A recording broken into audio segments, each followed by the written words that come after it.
Welcome back to the Ronnie and Ernie show. I am Ron Williams. I'm a sommelier and wine specialist. And I'm Ernie Zahn. I'm a filmmaker, and I do other things, various hobbies. each week we get together and discuss our shared interests. And despite our very different lines of work, it's our shared interests that give us an opportunity to collaborate on various projects. So sometimes we'll talk about those things on this podcast. What is a very recent collaboration? Well, first of all, I love apricots. I just got a whole bunch of dried apricots from Sprouts. Why are you saying apricots? That irks me. Because, well, it's not Planet of the Apps. There's an E in apes. You don't say application. You don't Well, say the thing is, a it's just part. for efficiency's sake, they took out the E, but archaically, it used to be APE ricots. There's no E in apricot. Do you Not s- anymore. do you say? Oh my god. Well, actually, it's the antithesis of a pricot. It's an apricot because pricots are very savory and they don't dry out well. Oh my god. All And they're right. much larger and they don't grow out of the ground, they grow out sideways from the air. It's an apricot.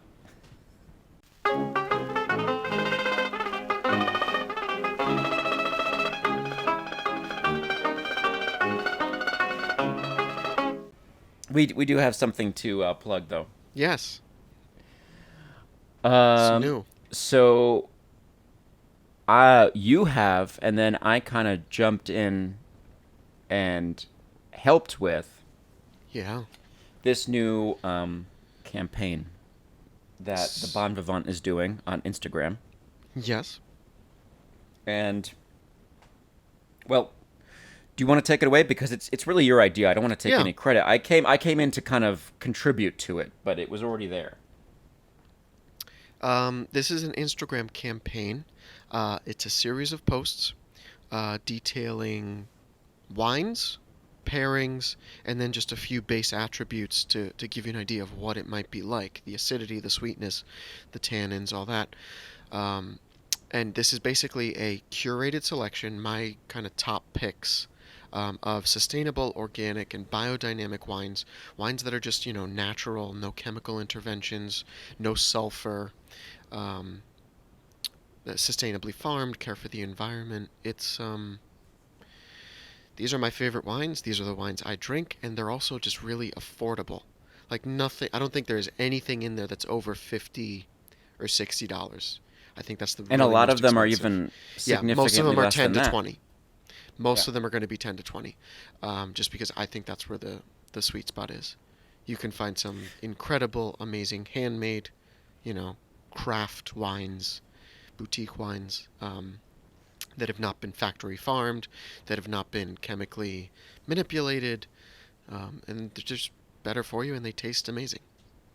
And so twice a week for at least the next 6 months, we'll be sharing a bottle, and including all of those different qualities. And one of the things that I think it's really great about doing is it kind of helps you navigate understanding wine because you can have a point of reference now with something that with the scale that this is a scale that you've built, right? This Yes. out of five I sort mean, of like, there are many resources that have a similar scale, but they'll yeah. also talk about like fruitiness and earthiness and tasting notes and all these things that are very subjective, you And know? there's only so much you really want to get granular about, right? So you Yeah, want something that's also accessible.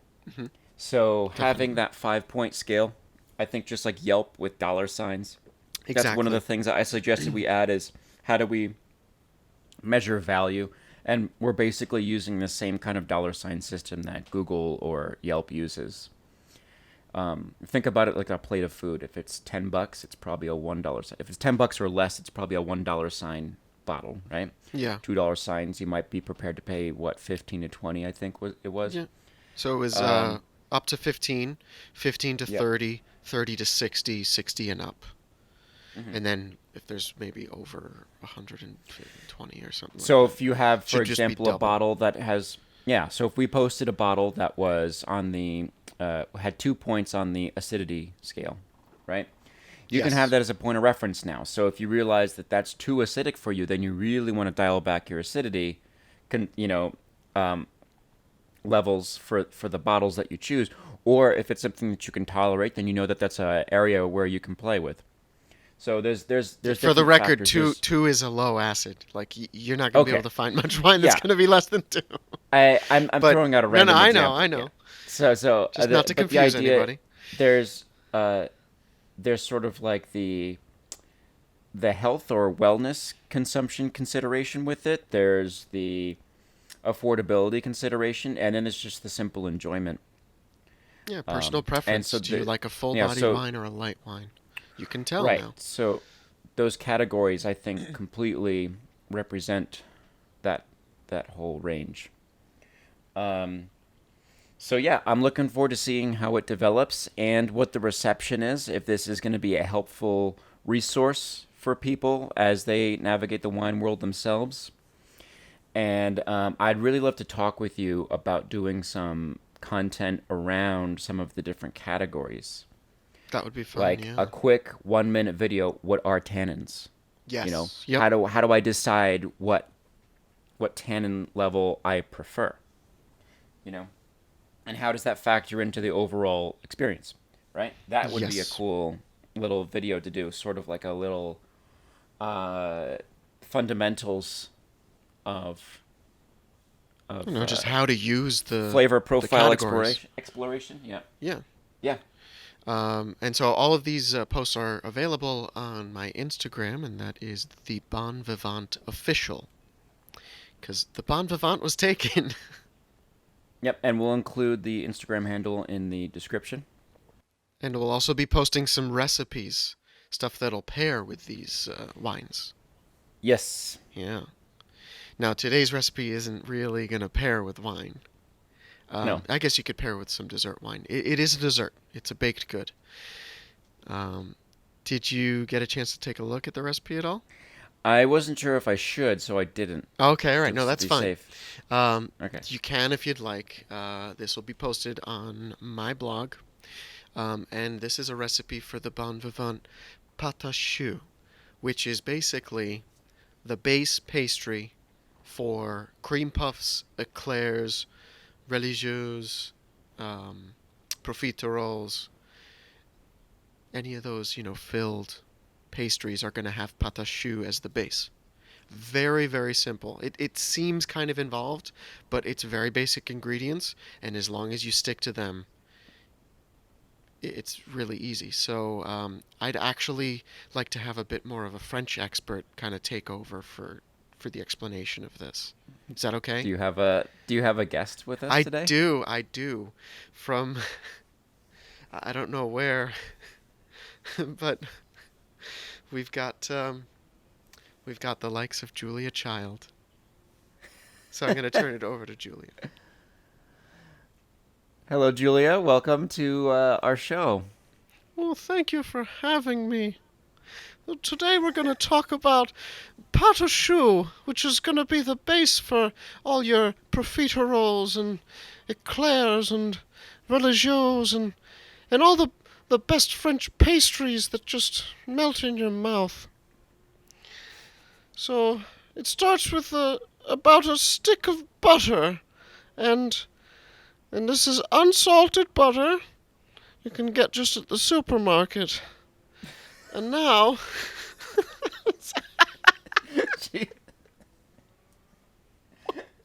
Julia, are you feeling okay? You sound a little it's like just just a like bit low of a key cold, irritated. dear. Don't worry. Okay, I I'm sorry can't. for interrupting. Continue. I can't. Um, Continue. Julia, please.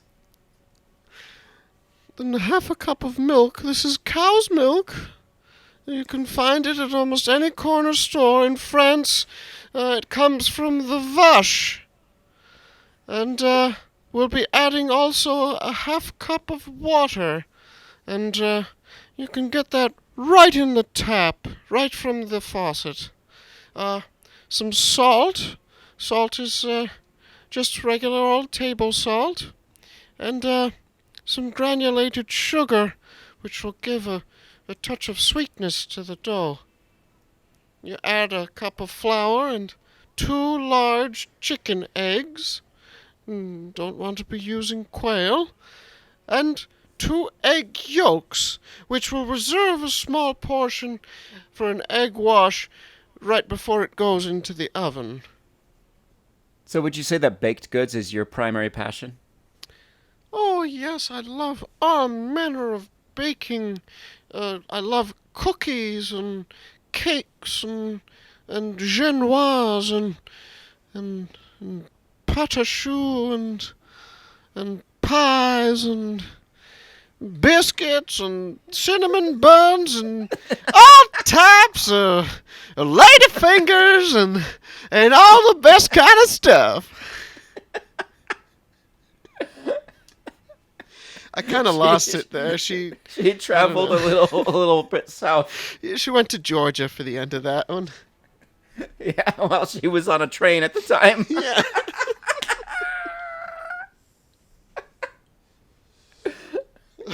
Hey,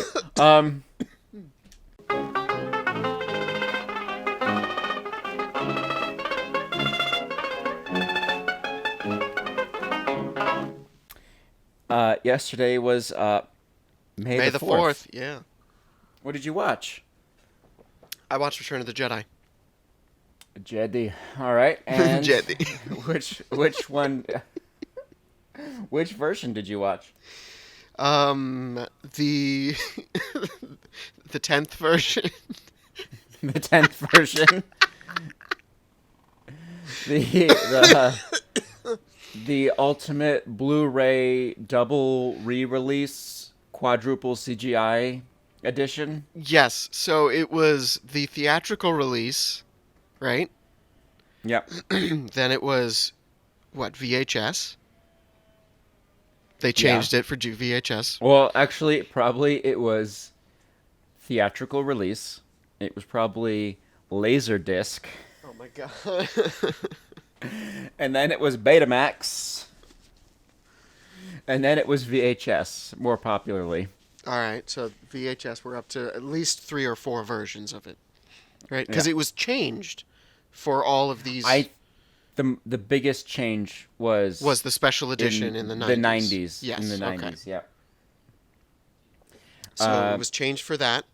Then it was changed when they released the DVD, Yep. right? And Then the Blu-ray. It was changed for the Blu-ray. And But like who knows, significant changes. Maybe Disney Plus. And I made believe some they did. changes too. Yes, yeah, I think so. So we're on version 6 now. And the thing I was watching, the New Hope. I just pulled a random clip because I wanted to see what version they were doing on Disney Plus because they have all the original movies now too because they bought Fox. Right? Yes, that's right. Yeah. So I wanted to see what version they have of all the versions that are out there, and it looks like so. There were scenes where it was clearly the same CGI from like 1997, like the first time they did CGI. Yeah. Except all of the videos, all the streaming content is in HD or 4K. So seeing this like 90s CGI In really crisp on a 4K quality. TV, oh my god! The puppets were better Yeah. because I they were imagine would be. photographed. Yeah. You know, they were photographed on film, and then the film was scanned into 4K. So, like, Yoda the puppet works better than the CGI they did in 1997. What does it look like? When the speeder goes by, when they first enter Mos Eisley, Yes. Yeah. Yeah. it looks like the Doom first from pass on a 19 Photoshop. When No, was due? it looks like they copy and pasted it. Like like you ever like in Photoshop, you want to add something to an image, so you go to like Google search and then you copy the photo and you paste it into your photo. Mm-hmm. That's what it looked like. It Mm. looks like it's sitting on top of the landscape. Oh, come on, Georgie, Uncle George, Um, George I Lucas. watched I watched the 1977 version with That was the original. the original. Yeah. Yeah. And On what format? uh, so it's a group of ardent nerds who agonizingly sourced all of these different um, materials, 35 millimeter film, original matte paintings that they could get the highest resolution for, and they went in to the Blu-ray copy of the special edition and painstakingly with rotoscoping and Un-CGI'd other it? techniques un-CGI'd it. They Oh my grafted on god. the older elements on top. And so they Wow. did things like they rotoscoped out the not rotoscoped, but they eliminated like CGI elements and then restored the backdrop and then would put in like the old like Dubak puppets and stuff like that. The Dubak puppets. Yeah. Those were And the lizard things. I don't know how long it took, but I know that they've been releasing like versions. They've been improving the version like every 6 months to a year. Oh wow. It's yeah, and That it's takes a like lot of 28 work. gigs or That's something like that because it's dedication also a there. high quality file. I'm sorry, how big did you say that was? 28 gigs. 28 gigabytes for Yeah. an what 2 hour film? Something like that, yeah. And uh That's and I was insane. also to get my hands on some people have come across original so like the movie shot on film, right? The Yes. the first three certainly and actually episode And 1. what resolution is that? Like HD? Yeah. Um and so people have gotten their hands on what's called a release print, which is the film reels that are sent to movie theaters that would have been sent to the movie theaters back in the day to show at, premieres and whatever. Oh, so like And during original the copies. original These are the run, first editions. right? And so there are different kinds of prints out there. There's these ones called well, sort of like Kodak, Eastman Kodak, like standard stock, which the color's not made to last, so it kind of fades away over the years because it's only really meant for that like initial run. So it's good for like a few years before it starts to get kind of Oh, crummy and red looking, actually. weird. But then there's this other special low fade stock for re-releases. So that like when they re-released Star Wars, they came out in 1977, and then maybe they did a re-release in like 1982 or something. The color would have still retained. It was very rich and vibrant and stuff like that. People have gotten their hands on these old film prints that are typically destroyed when they're done being used. And so some of them have survived over these years, and people have taken a DSLR and frame by frame scanned every single individual frame on the reel of film and then synced it with the sound and then recreated the whole 35 millimeter print as a digital file. Wow. So it's really got that sort of like you can see. Do you ever remember going to the theaters as a kid and there'd be that big black circle at the top right corner that would like pop up and then go away sometimes? You see Uh, like the dust on the film, and sometimes there might be a scratch on the corner or something like that. Every once in a while, there'd be these things called a cigarette burn, which is like this little black hole that pops up randomly at the top right corner, mm-hmm. and that's an indicator for the projectionist to switch reels. And so like that pops up when you're watching it and stuff like that. Oh, So that's crazy. it's really like a 35. It's like the old theatrical experience. Hmm. And that's so far the truest of the original way to look at it. But oh my God, you know, there there's there's benefits to the special edition, and there's also drawbacks Like to what? the old stuff. Like the the original. I mean, not that the new one's great, but you don't really think about it. It's just kind of playing in the background. But the original Ewok song is so crazy. Wait. Which one are we talking about here? They take Oh my what they god. take. Jump up a boo, but up a boo. They completely got rid of that. Yeah, I want I to do listen to like. that now. What was the name of that song from Jabba's palace? That they The changed. the woman with the really long snouty kind of mouth singing it. Oh, Laptinek. Yeah, how does that go? That's the name of the song.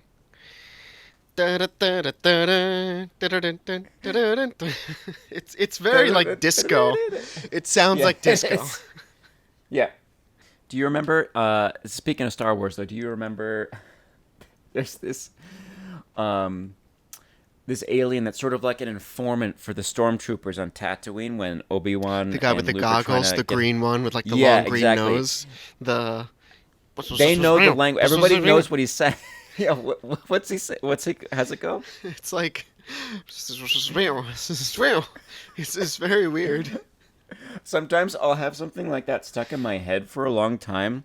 If I don't iterate on it or modify it or remix it or change it up in some way, I I'm gonna lose my mind. So whenever I have something stuck in my head, my way to manage the fact that it's The stuck in my head earworm is I nature of change it. it. Okay. Exactly. You do So your own remix. that's my way to kind of like deal with the fact that it's stuck in my head. Mm. And I can't do it sounds so fast. Yeah. So I I kept slowing it down in my head, and the more I slowed it down, the more I thought of him as sort of like this guy.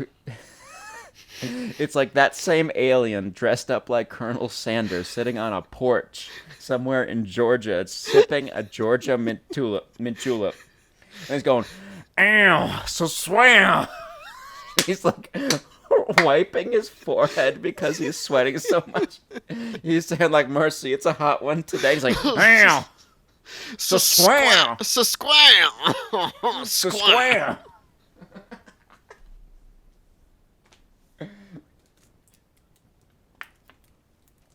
Yes, exactly. Yeah. I don't know what it's called. It's not a bolo tie, but it's like are you googling So it? it's a string tie. I kind of want to get one now. Why?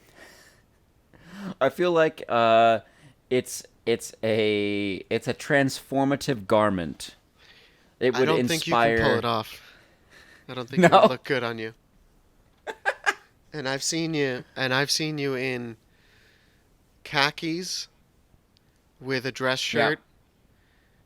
So like tan khakis, a dinner jacket, like a tuxedo jacket, I don't pull those things off. and brown loafers with a black belt. I have seen you wear that. That's true. And like gym socks. Also true. I mean, I don't know if it when it's not t-shirt and jeans, I have no idea what I'm doing. That is evident. That is evident, which is why I think the ribbon tie will be out of place. I'll just wear You'll just wear a dress shirt corduroys, and oh my god. corduroys, a button down, a string tie, and a baseball cap. What? And a sash. I could see you wearing a I'm gonna sash. choke on my water. As- What's it say on the sash? It could say anything. Like you would be the one to wear like a a thing, and It it just says, says "I'm like ready." clams or something. Yeah, yeah, it'll say clams on it. Completely random. Well, hey, but you're talking about it, you know? It's a conversation piece. Exactly. It's a conversation Yeah, piece. in the sense that why would anyone want to converse over the subject of this fucking thing? Like, if anything, you can only you can only call it a conversation piece because its purpose is to deter the conversation. Oh, I'm crying a little bit. That conversation created sinus problems. It for me. did. It did. Are you okay? I'm crying a little bit. It's a very emotional time. Oh, Um, it is a very emotional time. so, just to reiterate, Sorry. our campaign is available at the Bon Vivant Official. If Yes. you want to learn more about affordable bottles of wine that are biodynamic, organic, and sustainable. Mm-hmm. The And Ronnie and natural. Ernie Show is a joint production of Triello Storytelling Company and the Bon Vivant.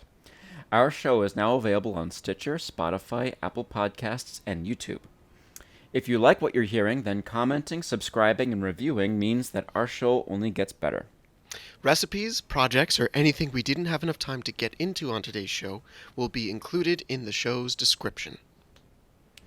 And at each of our sites, you can also take a look at what we're currently up to. Check out some of the amazingly people with whom we collaborate. That was great. Um, so, the first few episodes were very grounded. A little bit, yeah. The last week's was absurdly off the wall. Mm-hmm. And this think we- one had a little bit of both. Yeah, I think we hit a good We're middle fine. ground here. It's like when you first get into a kayak. Excuse me. A kayak. It's like when you first get into a kayak. It's like when you first get into a kayak and, you know, the water needs to settle and you get the feel for your new mode of movement, Mm-hmm. you know? And you kind of, yeah, you take a few paddle a little bit, I, paddle a little bit. I would say there's still a wake in the water with this Yeah. podcast, but we're not gonna capsize. No, Not we're yet, okay. Anyway. We're okay. Yeah. Until next week. So, yeah. See you then. Yes, indeed. All right. Ciao. Bye.